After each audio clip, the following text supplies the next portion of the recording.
로마서 제가 지금 3장 보고 있거든요. 1장, 2장에 나와 있는 중심적인 내용을 제가 조금만 좀 정리를 해드리면, 하나님께서는 인간의 죄의 가장 기본적인 것을 불신으로 봤습니다. 아담과 하와가 선악과를 따먹은 것도 하나님을 믿지 못하기 때문에, 하나님께서 따먹으면 정령 죽으리라고 했는데 하나님을 믿었으면 그 일을 하지 않았을 거거든요.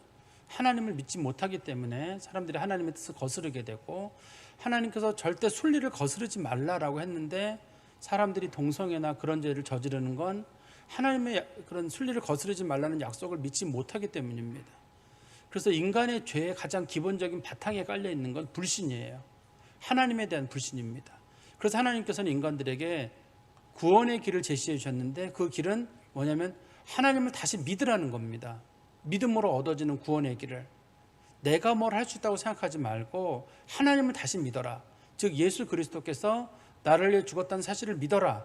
하나님이 나의 아버지가 된다는 사실을 믿어라. 또 하나님 말씀이 진리대로 살아야 된다는 사실을 믿어라. 그래서 하나님께서는 믿음으로 믿음에 이르게 하나니 오직 의인은 믿음으로 말미암아 산다. 그러니까 믿음이라고 하는 것 자체가 깨어진 하나님과의 신뢰를 회복하는 그런 수단입니다. 그래서 그냥 하나님 믿기만 하면 구원 얻는 방식을 하나님께서 우리 가운데 허락해 주셨습니다. 그런데 사람이 하나님을 온전히 믿으려면 적어도 몇 가지 전제가 있어야 됩니다. 어떤 거냐면 내가 부족하다는 것, 내가 죄인이라는 사실이 인정이 돼야 되고, 두 번째는 내 힘으로는 하나님 앞에 갈 수 없다고 하는 것. 우리 좀 전에 장로님께서도 기도하실 때 그렇게 하나님께 기도 올려드렸는데요, 우리의 힘으로는 하나님 앞에 나아갈 수 없다는 사실을 인정을 해야 됩니다. 그런데 유대인들이 그게 안 됐습니다. 제가 말씀드리는 유대인은 모든 유대인이 아닙니다. 유대인 중에 대부분인데 그들 중에 건강한 신앙을 갖지 못한 그런 유대인들 중에도 건강한 신앙을 가진 유대인이 있었고 건강하지 못한 신앙을 가진 유대인들이 있었는데, 그 건강하지 못한 신앙을 가지고 있던 유대인들이 문제가 있었습니다. 그들은 어떤 문제가 가지고 있었냐면 잘못된 믿음을 가지고 있었어요. 그들이 가지고 있는 잘못된 믿음은 뭐냐면, 우리는 아브라함의 자손이고 우리는 할례를 받았고 우리는 시내산의 언약을 받은 하나님의 특별한 백성들이기 때문에 우리는 죄를 지어도 하나님의 진노를 받지 않는다라고 생각을 했습니다. 그러니까 자신들이 저지르는 어떤 죄도 하나님 앞에 죄가 된다고 생각을 하지 않았습니다. 왜 그런 생각을 했냐면 하나님께서 자신들과 맺은 그 언약이 확실하다고 생각을 한 거예요. 근데 우리가 현대 인간, 그 예수 그리스도께서 오신 이후에 하나님과 우리가 맺었던 언약을 우리가 은혜 언약이라고 합니다. 이 언약은 예수 그리스도 안에서 맺어진 것이기 때문에 이거는 깨어지지가 않아요. 그렇지만 구약 시대의 성도들은 하나님과 행위 언약이라는 걸 맺었거든요. 즉 그들이 하나님의 계명을 지키면 하나님이 그들에게 은혜를 베푸시고, 계명을 지키지 않으면 하나님이 그들에게 진노하시는 겁니다. 그런데 이스라엘 백성들은 그걸 잊어버리고, 어떻든 우리가 아브라함의 자손이고 할례를 받았고 율법을 받았으니까 우리는 하나님의 구원의 문제에서 철저한 사람들이다. 우리는 우리식 표현으로는 구원에 대한 확신으로 대부분 사람들이 가득 차 있었습니다. 그리고 자기가 죄를 저지름에도 전혀 부끄럽지 않았습니다. 심지어는 자신들이 법을 그러니까 자신들이 하나님 말씀을 이렇게 어기면서도 하나님께서는 이 법을 절대 깨뜨리지 못할 것이다. 우리가 죄를 저지르든 어떻든 간에 하나님은 이 언약의 법을 절대 깨뜨리지 못하고 반드시 우리를 구원하실 거라는 그런 믿음을 가지고 있었습니다. 그렇지만 사도 바울은 얘기하기를, 아무리 유대인이라도, 이방인도 마찬가지입니다만, 하나님 앞에 죄를 지으면 누구나 벌을 받는 게 원칙입니다. 누구나 벌을 받는 게 하나님께 원칙이고, 아무리 그 사람들이 언약 백성이라 할지라도 그 언약은 언제든지 깨질 수가 있습니다. 유대인들이 여러분 잘 아시는 대로 사도 바울이 이제 로마서 9장하고 11장에 가면 그 얘기가 나오거든요. 유대인들이 출애굽할 당시에 처음 출발한 사람이 60만 3,550명이거든요. 그 중에서 가나안 땅에 들어간 사람은 처음에 출발했던 사람들 기준으로 2명만 들어갔습니다. 여호수아 갈렙 2사람만 들어갔거든요. 사도 바울은 그렇게 얘기를 해요. 물론 거기서 이제 모세나 아론이나 그런 사람들은 특별히 좀 구분이 됩니다만, 사도 바울은 거기서 뭐라고 말하냐면, 잘 보십시오 여러분, 60만 명 이상의 사람들에게 출애굽을 했지만 2명만 들어가지 않았습니까? 하나님의 계명을 지키지 않은 사람들은 가나안 땅에 못 들어가고, 그 가나안 땅은 영원한 하나님의 나라를 상징하는데, 그 하나님을 믿지 않는 사람들은 그 숫자가 아무리 99.9%라 할지라도 하나님을 믿지 않으면 못 들어갑니다. 하나님의 언약은 불신하거나 순종하지 않으면 언제든지 깨질 수 있습니다 라고 사도 바울은 얘기를 한 겁니다. 전체적으로. 그러면서 사도 바울은 얘기하기를 유대인이라 할지라도 그 사람들이 하나님을 믿지 않고 하나님의 계명을 순종하지 않으면 이 두 가지가 항상 같이 가야 됩니다. 하나님을 믿지 않고 순종하지 않으면 그 사람들 이방인입니다. 그러나 이방인이 하나님을 믿고 하나님의 계명에 순종하면 그 사람들이 유대인입니다. 그래서 소위 종족적 의미, 아브라함의 후손이라든지 또 혹은 야곱의 후손이라고 불려지는 유대인이라는 혈족이 구원을 받는 일이 아니라 하나님의 말씀에 순종하고 그다음에 하나님을 믿는 사람들, 그 사람들이 진짜 유대인이고 성경적인 표현으로는 그 사람들이 이면적인 유대인들입니다. 겉으로는 이방인처럼 보이지만 그 사람들이 진짜 유대인입니다라고 얘기를 했습니다. 그러니까 이 사도 바울의 얘기에 대해서 당시 유대인들이 반박을 했습니다. 못 받아들인다는 거예요. 왜 못 받아들이냐면 자신들이 가지고 있는 믿음의 체계를 지금 깨뜨리고 있거든요. 뭐냐면 우리는 아브라함의 자손이에요. 또 하나님께서 창세기 15장 이후에 뭐라고 말씀하셨냐면 내가 내 씨로 말미암아 복을 주겠다고 했거든요. 내 씨가 복을 받는다고 했는데 유대인들은 아브라함의 씨니까 우리가 아브라함의 씨니까 우리 유대인들은 구원을 받는다고 했는데 사도 바울은 갈라디아서에서 하나님의 씨는 단수로 돼 있으니 그것이 유대인이라는 민족이 아니라 그게 예수 그리스도를 말하는 겁니다. 그러니까 하나님의 복은 예수 그리스도 안에서 이루어진다는 뜻이지 유대인이라는 혈족은 아닙니다. 이렇게 사도 바울은 그렇게 얘기를 했거든요. 이 사람들이 분노가 일어나는 거예요. 그 다음에 사람들은 자신들이 할례를 받으면 거룩한 백성이 된다고 생각했는데 할례를 받아서 거룩한 백성이 되는 게 아니라 거룩한 백성이 되기 위해서는 할례도 하나의 과정입니다. 그리고 거룩한 백성이 되려면 하나님 계명을 지켜야 된다고 했거든요. 그러니까 이런 얘기들이 유대인들 입장에서는 이게 안 받아들여지니까 특별히 자신들하고 그러니까 유대인들하고 이방인들을 동일선상에 놔가지고 아무리 유대인이라 할지라도 죄를 범하면 하나님 앞에 진노에 놓이게 되고 아무리 이방인이라도 하나님 말씀에 순종하고 믿으면 이 사람들이 은혜에 놓인다고 하니까 이해가 안 되는 거예요. 이 사람들이. 그래서 이 사람들이 사도 바울에 대해서 이제 반박을 하게 되는데 오늘 본문에 잘 보시면 되게 어려워요. 이 본문이요. 왜 어렵냐면 우리나라 말로 읽었을 때 느낌하고 원래 원문의 느낌이 다르고 제가 쭉 읽어보다 보니까 이게 1절부터 8절까지가 4개의 질문과 4개의 답으로 되어 있습니다. 당시에 유대인들이 그리스도인들 사도 바울의 가르침을 오해해가지고 사도 바울에 대해 공격을 하고 있는 것을 사도 바울이 1절에서는 공격을 하고 그 사람들이 2절에서는 사도 바울이 방어를 하고 답을 주어요. 3절에서 그 사람들이 공격을 하고 4절에서 사도 바울이 답을 주고 5절에서 공격하고 6절에서 답을 주고 7절에서 공격하고 8절에 답을 주고 이런 식으로 물론 이 답은 사도 바울이 혼자 물어보고 답하는 거예요. 그렇지만 유대인들의 입장을 사도 바울이 충분히 수용을 하면서 그 사람들이 이런 얘기를 좀 하고 있는데 라고 답을 주는 거예요. 사도 바울이 유대인들의 입장을 왜 잘하냐면 자기도 바리새파였거든요. 자기가 바리새파였기 때문에 자기가 예수 믿기 전에 가졌던 그 생각과 현대에 가지고 있던 유대인들의 생각이 거의 똑같기 때문에 사도 바울은 그 사람들의 입장을 충분히 이해할 수 있었습니다. 어떻든 그 사람들의 입장은 뭐냐면 유대인들과 이방인과 유대인은 다르다라는 거였는데 사도 바울은 특별히 다르지 않다고 했습니다. 유대인도 율법 지켜야 하고 그리스도인도 율법을 지켜야 하고 유대인도 믿어야 구원받고 이방인도 믿어야 구원받는다고 하니까 이 사람들이 생각하기를 이거 안 받아지거든요. 그래서 이런 질문을 합니다. 1절에 말씀해 보세요. 유대인들의 질문입니다. 그런즉 유대인의 나음이 무엇이며 할례의 유익이 무엇이냐. 유대인들이 이렇게 뭐라고 물어본 거냐면 그러면 우리 유대인들이 이방인보다 나은 게 없습니까? 할례라고 하는 건 무의미한 겁니까? 우리가 아브라함의 자손인데 아브라함의 자손인 게 아무것도 아닙니까? 또 우리가 할례를 받았는데 할례라고 하는 건 아무 소용도 없는 겁니까? 그러면 하나님은 왜 우리를 아브라함의 자손이라고 부르셨고 우리에게 왜 율법을 주셨고 우리에게 왜 할례를 받으라고 한 겁니까? 아무 소용도 없는 걸 받으라고 한 겁니까?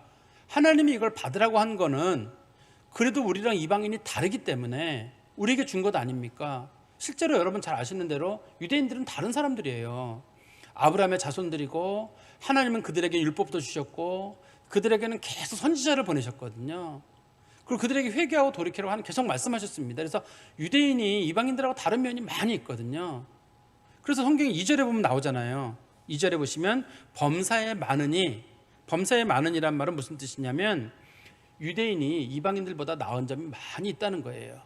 뭐냐면 당신들은 아브라함의 육체적으로나마 아브라함의 자손들이고, 당신들은 할례를 받았고, 그 다음에 당신들은 율법을 받은 사람들이고, 하나님께서 오랫동안 당신들 조상들을 통해서 많은 선지자들과 구원의 역사를 이루셨으니 당신들은 이방인들과 다릅니다. 다른 건 맞습니다. 그리고 그 첫 번째가 대표적으로 제시한 게 뭐냐면 그들이 하나님의 말씀을 맡았음이니라. 유대인이 이방인과 다른 첫 번째 조건이 그 사람들이 하나님의 말씀을 맡았다는 거예요. 하나님의 말씀을 맡았다는 말은 무슨 말이냐면 하나님께서 그 이스라엘 백성들이 출애굽할 때 시내산에서 유대인들에게 하나님의 계명을 주셨습니다. 그 계명을 주신 목적이 뭐냐면 하나님께서 계명을 주실 때 그들을 거룩한 백성으로 택하셨어요. 택하셔가지고 그들에게 계명을 주시면서 너희들이 이 계명을 지키면 너희들이 복된 백성이 되고, 너희들이 이 계명을 지키지 않으면 복된 백성이 되지 못한다고 했습니다.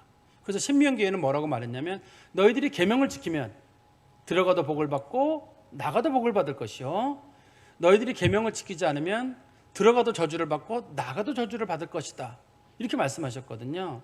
즉 하나님께서는 시내산 언약을 통해서 말씀하신 게 크게 두 가지입니다. 내가 너희들을 거룩한 백성으로 삼으려고 너희들을 택했다. 그러니까 유대인이 택함을 받은 백성이에요.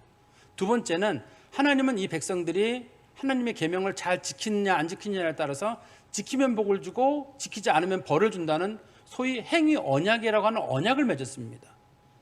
언약을 맺었거든요. 그래서 너희들이 하나님 말씀을 잘 지키기만 하면 너희들은 은혜의 백성이 되고 하나님의 백성이 된다라고 하나님 말씀하셨거든요. 그러니까 유대인들이 하나님의 계명을 잘 지키기만 하면, 하나님을 믿고 잘 지키기만 하면 이 계명은 유지가 되는 거예요. 다시 말씀드리면 유대인들은 아브라함의 언약으로 하나님의 은혜 가운데 놓였던 것이 맞고, 또 시내산 언약으로 율법을 받았고 하나님이 그들을 택한 것도 맞습니다. 그러나 이거는 행위의 언약이기 때문에 지키면 복을 받고 지키지 않으면 저주를 받는 거예요, 이게. 그런데 유대인들은 저주가 없다고 생각을 했습니다. 하나님이 우리와 언약을 맺었기 때문에 하나님은 절대 언약을 어길 리가 없다라고 생각을 했었거든요. 그런데 사도 바울이 여기서 말하려고 하는 핵심은 이런 거예요. 당신들이 택함을 받은 건 맞습니다. 당신들이 택함을 받은 이유는 하나님께서 당신들로 하여금 거룩한 백성이 되게 하시려는 거였습니다. 그래서 하나님은 당신들에게 율법을 주시고 그 율법을 맡은 사람으로 살아가게 하셨습니다. 그렇지만 하나님의 율법을 지키지 않는 사람들은 하나님의 저주에 놓이게 됩니다. 당신들이 택함을 받은 건 맞지만 당신들 결국 하나님의 율법을 지키지 않으므로 당신들 버림을 받게 된 것입니다. 이렇게 지금 말하는 게 핵심이에요. 핵심적인 내용이. 그러니까 유대인들은 생각하기를 우리는 택함 받았기 때문에 무슨 죄를 져도 우리는 구원을 받고 우리는 은혜 가운데 놓이게 되고, 설령 내가 잘못 살아도 하나님이 나를 구원하시는 은혜는 여전히 있을 거로 생각을 했어요. 왜냐하면 내가 아브라함의 자손이잖아요. 내가 할례를 받았기 때문에. 근데 사도 바울은 그건 아니다라고 얘기를 합니다. 그리고 우리 3절 말씀해 보시면 어떤 자들이 믿지 아니하였으면 어찌하리요? 그 믿지 아니함이 하나님의 미쁘심을 패하겠느냐? 무슨 말이냐면 하나님께서 우리들과 그 시내산에서 언약을 맺었는데 만약에 그 사람이 하나님을 믿지 않았으면 그 언약이 폐해지는 것입니까? 그럼 하나님께서 하나님은 한번 누구를 사랑하시면 끝까지 사랑하신다고 하셨는데, 하나님께서 내가 하나님 계명 말씀 안 믿고 계명 안 지키면 하나님께서 하나님의 언약을 폐해버리면 하나님이 미쁘신 것이 맞습니까? 우리나라 말로 바꾸면 이런 뜻입니다. 설령 내가 잘못된 길을 간다 할지라도, 죄를 저질러도 하나님이 나를 한번 사랑하신다 그러면 끝까지 사랑하셔야 되는 거고, 내 쪽에서 언약을 깨트렸어도 하나님은 언약을 지켜야 하나님인 거지, 사랑이 많으신 분이 내가 좀 죄 저질렀다고 나를 멀리하고 내가 계명 안 지켰다고 나를 벌하시고 그러면 그게 하나님입니까? 유대인들의 생각을 지금 보여주고 있는 거예요. 물론 이게 현재 우리에게도 남아 있는데요. 다시 한번 좀 정리해드리면 유대인들은 자신들이 아브라함의 자손이거나 할례를 받았거나 율법을 알고 있는 사람이기 때문에 당신들은 절대 하나님의 은혜에서 떨어질 일이 없다고 생각했습니다. 자신들이 아무리 잘못해도 하나님은 자신들을 끝까지 사랑할 거라고 생각을 했어요. 그렇게 사랑하지 않으면 하나님이 문제라고 생각을 했던 겁니다. 그래서 문제를 제기하기를, 만약에 내가 죄를 졌다고 해봅시다. 그런데 하나님께 내가 죄를 졌다고 화를 내시고 우리를 진노하신다면 그게 하나님입니까? 그건 하나님이 아니죠. 사도 바울이 뭐라 그랬냐면, 유대인이나 이방인이나 죄를 지으면 다 벌을 받습니다. 유대인이라고 구원의 은혜가 계속 가는 게 아니고 이방인이라고 계속 가는 게 아니라 하나님 말씀을 어기는 사람은 언제든지 벌을 받습니다라고 하는데, 유대인들이 아니요, 그럴 리가 없습니다. 우리는 아브라함의 자손이고 할례를 받았고 우리는 하나님의 신에서 언약을 받은 사람들인데 설마 하나님이 우리를 버리겠습니까? 만약에 하나님이 우리를 버리신다면 우리 잘못이 아니라 스스로가 사랑이 많고 미쁘시다고 하셨던 하나님께서 약속을 어긴 것이 되기 때문에 하나님 문제입니다라고 유대인들이 반박을 한 겁니다, 지금. 그리고 우리 성경 말씀에 사절 말씀해 보시면 4절에 이렇게 말하잖아요. 그럴 수 없느니라. 사람은 다 거짓되되 오직 하나님은 참되시다 할지어다. 무슨 말이냐면 하나님의 언약은 절대 폐해지지 않습니다. 즉 모든 유대인이 하나님 앞 버림을 받는 게 아니라 유대인하고 하나님과 맺은 언약이 있거든요. 행위 언약이 있기 때문에 그 언약대로 산 사람들에게는 하나님의 구원의 은혜가 있고, 그 언약대로 살지 않는 사람들은 하나님 앞에 버림을 받았던 거예요. 사람들이 생각하기를 어떻든 간에 유대인을 한 명이라도 버린다 그러면 하나님 문제가 아닙니까? 하나님께서는 내가 분명히 말하지 않았느냐, 하나님의 계명을 지키는 자들에게는 내가 은혜를 베풀고 계명을 지키지 않는 사람들에게는 내가 진노한다고 했는데 그게 뭐가 문제냐는 거예요. 만약에 하나님께서 신실하지 않으시면 하나님께서 변함없는 모습으로 유대인들과 약속을 원칙적으로 하나님이 변하지 않으시거든요. 그 약속을 어기게 되면 하나님께서는 심판을 하실 수가 없게 됩니다. 우리 5절 말씀해 보시면 유대인들이 이제 거기서부터 억측이 좀 나오는데요. 그러나 우리 불의가 하나님의 의를 드러나게 하면 무슨 말 하리요? 이런 거예요, 뜻은. 내가 만약에 잘못 행해가지고 죄를 졌어요.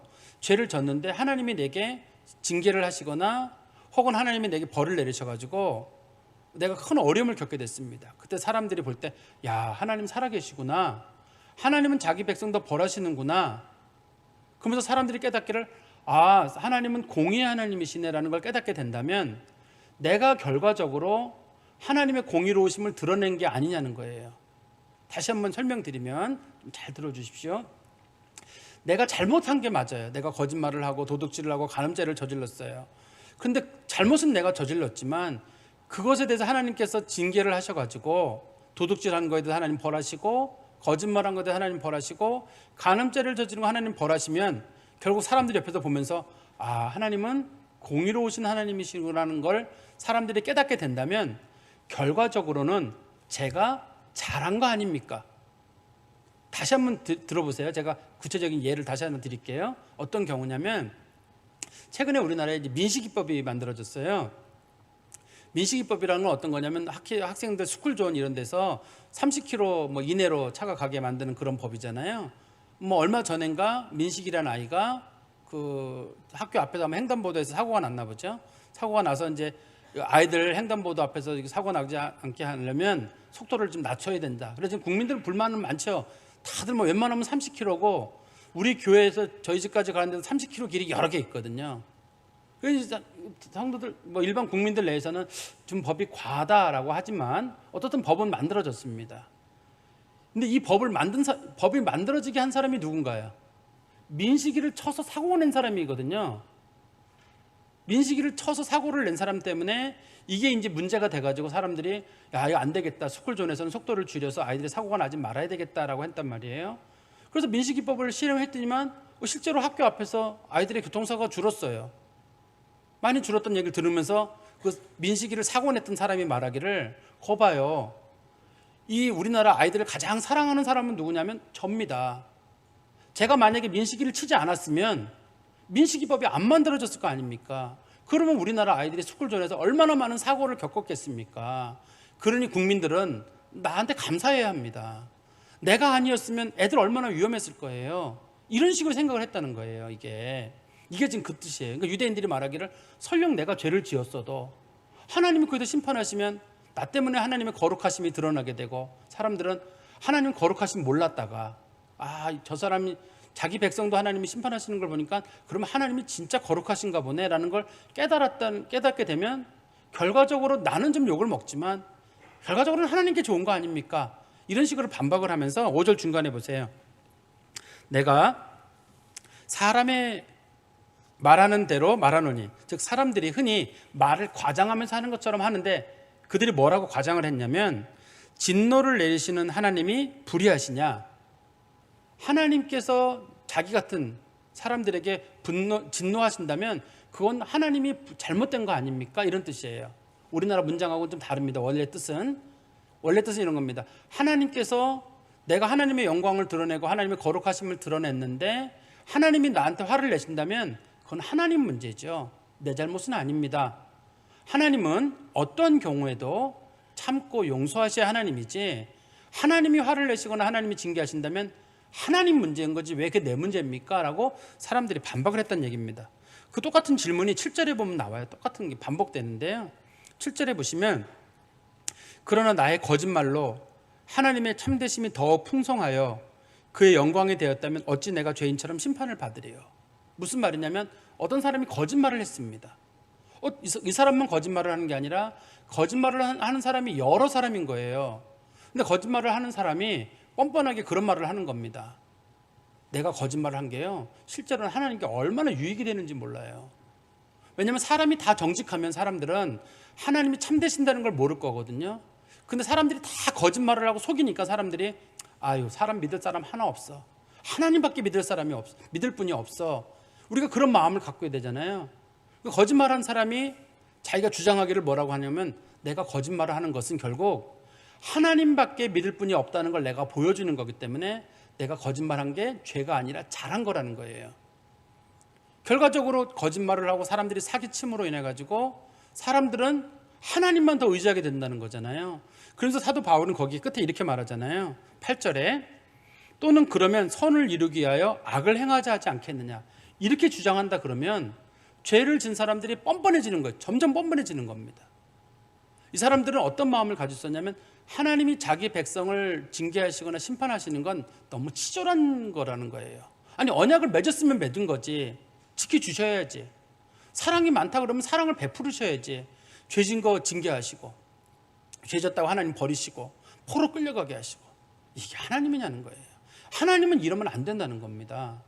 그래서 우리가 에스겔서 2장 3장에 보면 에스겔이 포로에 끌려간 이스라엘 백성들에게 당신들 빨리 하나님께로 돌이키십시오, 하나님께 당신들을 치셨으나 회복시키실 겁니다. 그랬더니 유대인들이 하나같이 하는 말이 뭐냐면, 하나님이 어디 있습니까? 하나님이 있으면 우리 이렇게 포로로 끌려오게 하셨겠어요? 나는 하나님을 안 믿어요. 진짜 하나님이 계시다 그러면 내가 잘못을 범하더라도 잘했다, 너 때문에 내 영광이 드러났으니까 좋고, 네가 거짓말함을 통해 가지고 사람들이 사람 못 믿고 하나님만 믿게 됐으니 얼마나 잘한 일이냐, 이렇게 칭찬을 해주셔야지. 하나님께서 우리를 포로 보내시고 이렇게 하셨다면 난 그런 하나님 못 믿겠습니다.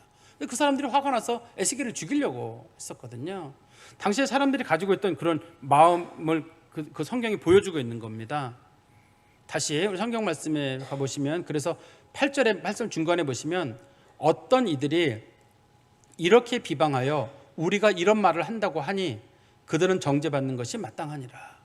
이게 지금 유대인들이 말씀을 전하신, 여기서 우리라고 하는 거는 사도 바울과 그 다음에 로마에 있는 그리스도인들을 얘기하는 거거든요.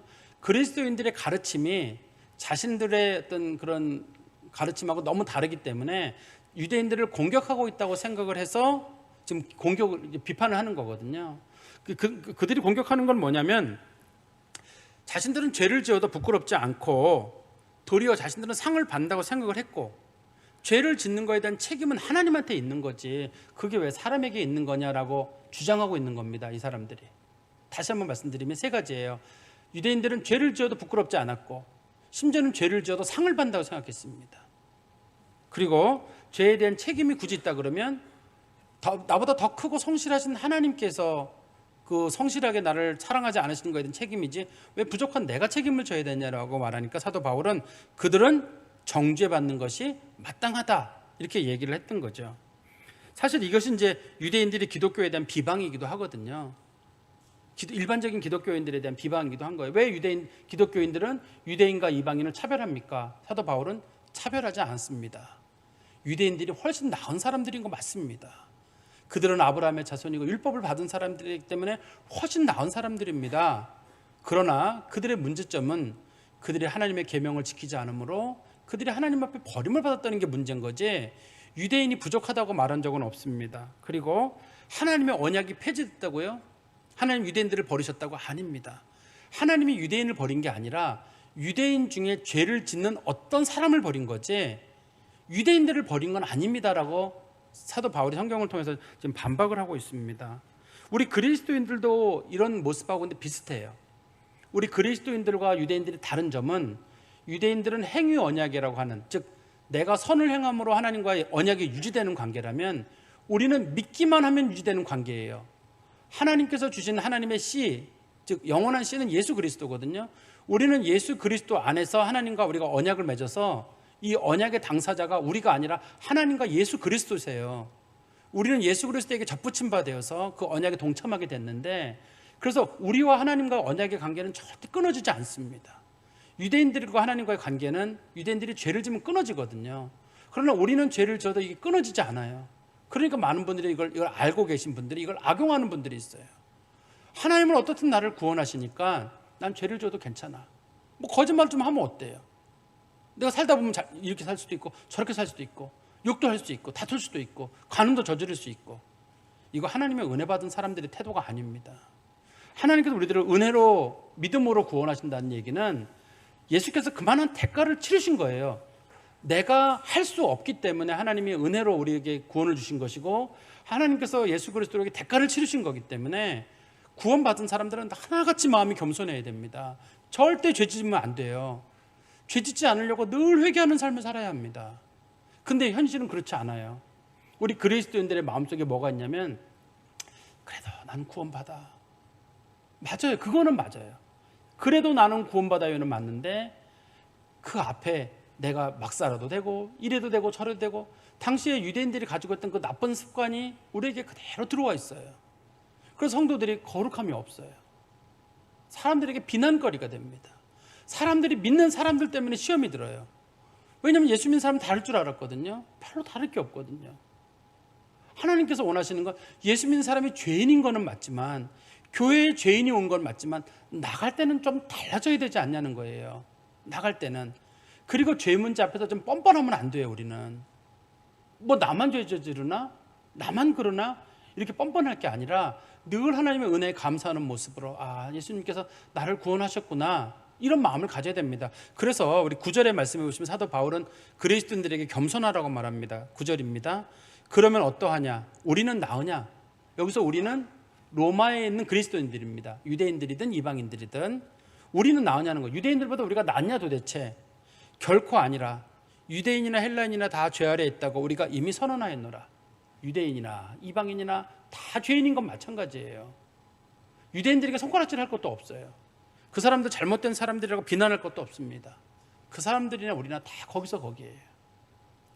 사실 사람들이 겉으로 드러난 모습을 가지고 사람들을 평가하면 괜찮은 사람이 있을 수 있습니다. 그렇지만 다른 면을 보면 부족한 면이 있을 수가 있어요. 예를 들어 내가 돈 문제 깨끗하다고 한번 쳐보세요.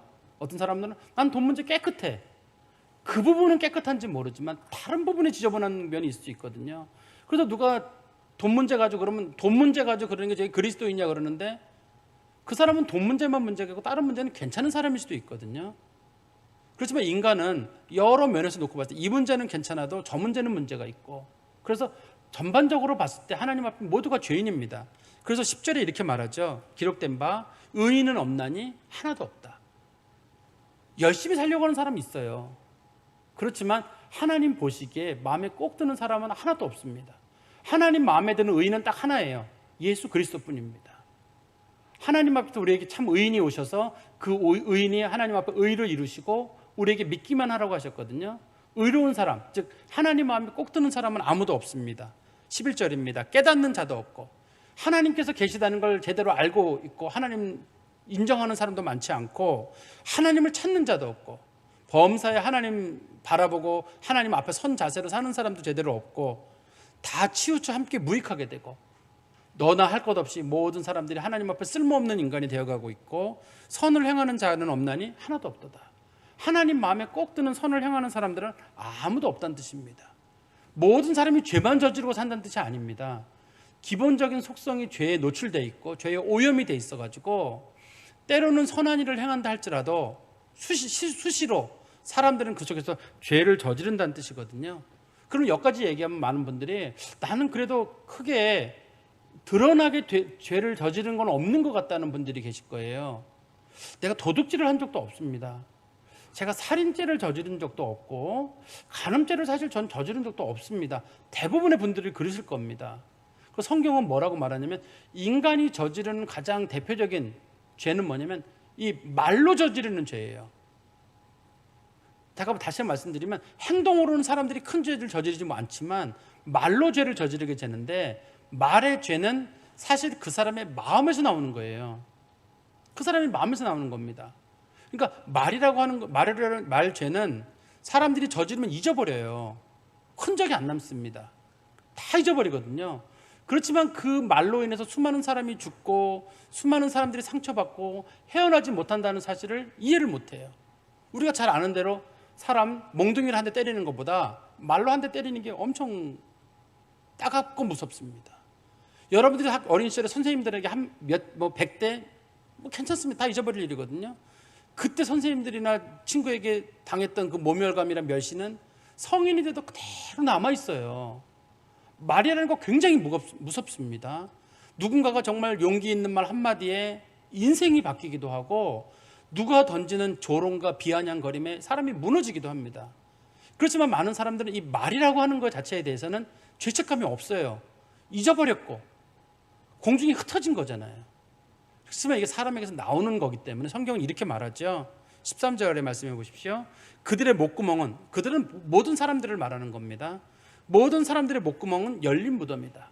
그 속에서 사람 죽이는 얘기들이 너무 많이 나와요. 사람 살리는 얘기들을 하고 용기를 주는 말, 가깝게는 남편, 아내, 자식들에게 살리는 얘기, 용기 주는 얘기, 힘내는 얘기를 줘야 되는데 내 속의 얘기가 성숙되지 못하니까 내 속에서 나오는 얘기가 사람 무덤 같이 그냥 그 얘기 들으면 사람들이 무너지고 좌절하고 쓰러지게 만드는 거, 그 사람들이 저지르는 겁니다. 부모 된 사람들도 마찬가지고 배우자 된 사람들도 마찬가지입니다. 그 다음에 또 혀로는 속임을 일삼으며 진실을 말하는 것처럼 보이지만 그 속에는 속임수가 가득하고 그리고 그 입술에는 독사의 독이 있고 원문에는 이렇게 되어 있거든요. 겉으로는 굉장히 매끄러운 말을 하지만 혀 밑에는 독이 들어있어요. 즉 분명히 봐가지고는 칭찬하는 말이고 격려하는 말인데 그 말 속에 독이 들어있는 사람들이 굉장히 많아요. 그 속에 그 사람 잘 되길 바라는 것보다는 약간 비아냥거리고 사람들이 이렇게 무시하려고 하고, 제가 지난번에 그런 사람들을 교활하다는 말로 표현을 썼잖아요. 그런 사람들이 굉장히 많습니다. 말 속에 독이 있는 사람들, 인간이 보편적인 모습이라는 거죠 이게. 그 다음에 14절에 보시면 그 입에는 저주와 악독이 가득하다. 겉으로는 인격적이고 무슨 얘기를 하는 것처럼 보이는데 저주와 악독이 사람들에게 가득하다는 거예요. 즉 행동으로 죄 저지르지는 않아도 말로 마음으로 죄 저지른 사람이 너무 많습니다. 그리고 14절에 보시면 그 발은 피 흘리는 데 빠른지라 파멸과 고생이 그 길에 있어 평강한 길을 알지 못하였고, 이 본문에서 그 발이 피 흘리는 데 빠르다는 말은 이사야서 59장 7절 8절에 나와 있는 말씀이거든요. 당시에 이게 이제 그 말씀에 대한 인용구인데 어떤 경우냐면 당시에 사람들이 불의를 범하고 정의를 깨트림으로 인해 가지고 그 사회가 사람이 살 수 없는 사회가 된다는 얘기예요. 즉 나한 사람이 잘못된 행동을 하게 되면 그 사회가 결국은 사람이 살 수 없는 곳이 됩니다. 제가 경험 하나 말씀드릴까요? 어린 시절에 동네 크지는 않았는데 그 논에다 물을 주는 방죽이라는 게 있었죠. 저희 동네에 방죽이라는 게 있었는데 우리가 어린 시절에 거기가 학교 끝나면 거기 가서 늘 수영하는 게 저희들의 그 좀 기쁨 중에 하나였습니다. 근데 장난기 많은 친구가 거기다 꼭 변을 보는 친구가 있었어요. 거기다 들어가가지고. 그래서 애들이 거기 들어갔다가 피부병이 여러 명 걸려버렸어요. 결국은 그 방죽에는 아무도 못 들어가게 됐어요. 걔도 못 들어갔습니다. 그 친구 누군지 알거든요. 제가 기억이 나요. 근데 그 친구도 결국 못 들어가요. 내가 뭔가 더럽게 만들어 놓게 되면 남도 못 들어가지만 나도 못 들어가요. 사회의 정의와 공의의 문제도 그런 문제입니다. 한 사람이 뭘 깨뜨리면 다른 사람들 못 살고 결국 자기도 못 살게 되거든요. 정의와 공의를 깨뜨리는 건 그래서 무서운 거고, 정의와 공의가 반드시 잡혀야 되고, 그래야지 그게 세상에 살기 좋은 사회가 될 겁니다. 그리고 마지막 18절 말씀에 보시면 그들의 눈앞에 하나님을 두려움이 없느니라. 이 하나님을 두려움이 없다는 이 말씀도 성경에 나와 있는 말씀을 인용한 겁니다.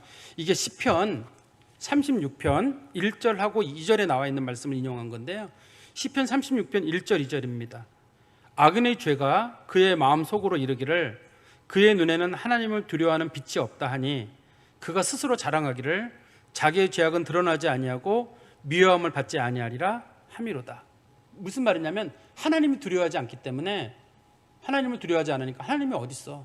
내가 죄를 지어도 아무도 몰라, 아무도 모를 거야 라고 하고 사람들이 남모르게 짓는 죄들이 굉장히 많다는 뜻이에요. 드러난 죄 말고 드러나지 않고 남들이 모르는 죄들, 그런 죄들이 우리 가운데는 얼마든지 있다는 뜻입니다. 그러니까 사람들이 보편적으로 죄를 저지르지 않아도 의인은 없나니 하나도 없다, 다 치우쳤다, 모든 사람이 죄인이라고 부르는 이유는 행동적인 죄는 아니라 할지라도 입술로 짓는 죄, 마음으로 짓는 죄, 그 다음에 내가 하나가 개인적으로 뭔가 불의를 저질렀는데 그게 보편적인 죄가 되는 거, 그 다음에 하나님을 두려워하지 않음으로 인해 가지고, 연락이 왔나요?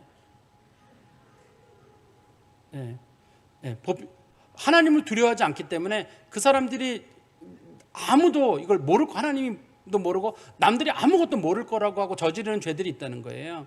숨겨진 죄처럼 보이지만 사실 이방인이나 유대인이나 죄를 짓는 건 다 마찬가지입니다. 우리가 한 가지 잊지 말아야 될 게 있는데요. 우리가 먼저 우리들의 마음을 잘 보시고, 한번 입술을 잘 보시고 손과 발을 잘 보세요. 은혜를 아는 사람들은 하나님 앞에 뻔뻔해지지 못해요. 은혜를 아는 사람은 다른 사람들을 지적하기가 어렵습니다. 자기가 먼저 보이기 때문에 그래요. 은혜를 모르는 사람은 다른 사람들의 죄가 보이고 하나님 앞에도 뻔뻔해집니다. 당시 유대인들이 아까 얘기했던 하나님에 대해서 그렇게 좀 써서는 안 될 표현들을 쓰잖아요. 하나님이 신실하시면 날 용서해야지, 사랑해야지. 그러면 하나님 신실하신 하나님이 아니란 얘기야? 그러면 그 사람 그분이 하나님 맞아? 이런 식으로 도리어 자신들이 죄를 짓고 나서도 뻔뻔해지게 되고, 내가 죄를 저질렀지만 결국 하나님께서 영광스럽게 되고 하나님 공의가 드러났으면 잘한 거 아니야? 이런 식으로 뻔뻔해지지는 않는다는 거예요. 그러니까 우리는 항상 죄를 좀 인정할 줄 아는 그런 사람이 되어야 됩니다. 제가 말씀에 좀 결론을 맺으면, 죄를 지어도 괜찮은 사람은 아무도 없어요. 유대인도 마찬가지고 그리스도인도 마찬가지입니다. 하나님께서는 죄에 대해서는 반드시 징벌을 하세요. 반드시 징벌하십니다. 그리고 우리는 예수님 그리스도의 피로 죄사함을 받았습니다라는 말은 무슨 뜻입니까? 죄에 대한 책임을 예수님이 가져가셨기 때문에 우리 그리스도인들에게는 지옥의 형벌이 없습니다. 그리고 하나님께서는 우리가 짓는 죄에 대해서 벌을 받을 때 그 배를 가볍게 받는 방법은 하나님께 회개하는 거예요. 하나님, 제가 잘못했습니다. 인정하는 겁니다. 그리고 그 죄를 하나님 앞에 고쳐나가는 거예요. 그러면 그 죄가 가벼워집니다. 근데 유대인들은 죄를 짓고 회개하는 마음이 없었어요. 어차피 구원하실 걸 뭐. 회개하는 마음이 없었는데 우리 그리스도인들이나 유대인들 다 마찬가지예요. 죄를 지은 사람들은 다 하나님 앞에 대가를 받기 때문에 죄를 짓는 사람들은 늘 하나님 앞에 회개하는 삶을 살아야 되고, 하나님 앞에 오직 하나님 믿고 순종하는 삶을 살아야 합니다. 그리고 두 번째는 우리 모두가 죄인이라는 사실을 꼭 인정을 하셔야 합니다. 특히 자기 자신도 남 말고요, 내가 죄인이라는 사실을 잘 인정을 하시고 하나님 앞에 섰을 때 절대 마음을 높이면 안 됩니다. 유대인들의 문제는 뭐였냐면 마음이 너무 높았습니다. 우리는 아브라함의 자손, 우리는 할례를 받았고 우리는 율법을 가지고 있고 우리는 이방인들과 다른 사람이야, 이렇게 생각을 했거든요. 근데 사도 바울은 로마서 11장 20절 21절에서 이렇게 말합니다. 로마서 11장 20절 21절입니다. 옳도다. 그들은 믿지 아니함으로 꺾이고 너는 믿음으로 섰느니라. 높은 마음을 품지 말고 도리어 두려워하라. 하나님이 원 가지들도 아끼지 아니하셨은즉 너도 아끼지 아니하시리라. 유대인들이요 선민이었습니다. 하나님은 그들에게 아브라함을 주셨고 이삭을 주셨고 야곱을 주셨고 그들에게 신에서는 언약을 주셨고 할례를 주셨거든요. 근데 그들이 하나님 앞에 꺾였잖아요. 꺾여가지고 그들이 구원의 백성에서 멀어지게 됐습니다. 그래서 그 은혜가 우리에게 왔어요. 우리는 원래 죄인이에요. 유대인들보다. 우리는 계명 모르던 사람들이거든요. 우리 원래 이방인들입니다. 우리가 구원의 은혜를 받았다 그러면 이제 우리는 마음을 아주 낮춰야 돼요. 우리가 생각하기를 저 유대인들, 저 사람들 그러지 마시고 누가 죄 저지른 사람 보더라도 나도 그럴 수 있겠구나. 나도 죄인인데 하나님이 내 죄를 드러내지 않아주셔서 참 감사하다. 이렇게 말씀을 하셔야지 유대인들에 대해서 정죄하거나 다른 사람들에 대해서 비판하거나 하지 마시고 또 어떤 사람들은 나는 보편적인 죄나 겉으로 드러낸 죄를 졌지 않으니까 난 괜찮아 이러지 마시고 하나님 앞에 늘 겸손한 마음으로 하나님께서 원 가진 이스라엘을 꺾으셨다면 우리 그리스도인들도 하나님께서 얼마든지 징계할 수 있거든요. 물론 우리에게 주시는 은혜 언약은 예수 안에서 맺어진 거라 하나님이 우리를 영벌에 이르게 하지는 않으시지만 하나님의 진노가 우리 가운데 얼마든지 임할 수 있기 때문에 그리스도인들은 늘 겸손한 마음을 가져야 합니다. 그리스도인들이 하나님께 회복되는 방법은 딱 두 가지예요. 예수 믿고 회개하는 겁니다. 예수님 바라보고 십자가 바라보고 내가 어떤 죄를 지었든지 간에 즉시 하나님 앞에 회개하는 거예요. 하나님 잘못했습니다. 내가 사람들에게 피해를 끼쳤습니다. 혹은 하나님께 제가 누를 끼쳤습니다. 제 입술이 부정합니다. 늘 인정하는 삶을 사는 거예요. 그게 하나님께서 우리들에게 원하시는 거거든요. 오늘 본문의 제목처럼 의로운 사람은 하나도 없습니다. 우리가 죄인인 걸 늘 인정하시고 예수님 바라보시고 겸손한 마음으로 회개하시는 그런 성도 되시기를 간절히 소망합니다. 기도하겠습니다. 하나님 아버지, 주님 감사합니다. 저희들이 주의 말씀을 늘 가슴에 두고 살아갈 수 있도록 저희를 붙잡아 주시옵소서. 우리가 볼 때 유대인들은 참 하나님 앞에 은혜를 받은 사람들입니다. 너희는 복된 자라고 주님은 말씀하셔서 그들은 아브라함의 자손으로 태어났고 그들은 율법을 받았으며 거룩한 백성으로 갈 수 있는 길을 위해 하나님 그들을 택하셨고 그들에게 하나님께서는 거룩함의 표를 주셨지만 그들이 하나님 앞에 온전하지 못함으로 결국은 하나님 앞에 진노를 받는 자들이 되었습니다. 우리는 예수 그리스도의 은혜로 구원을 받았고 하나님은 우리들에게 거룩한 백성들로 살라고 말씀하십니다. 늘 거룩한 백성으로 살기 위해서 죄짓지 않도록 말 한마디도 조심하도록 눈빛 하나도 함부로 사람들 쳐다보지 아니하도록 하나님 저희를 붙잡아 주시며 또 저희들이 죄를 지을 때마다 늘 회개함으로 우리들의 죄를 하나님 앞에 인정하고 사함받는 백성들 되게 하여 주시옵소서. 예수 그리스도의 이름으로 기도하옵나이다. 아멘.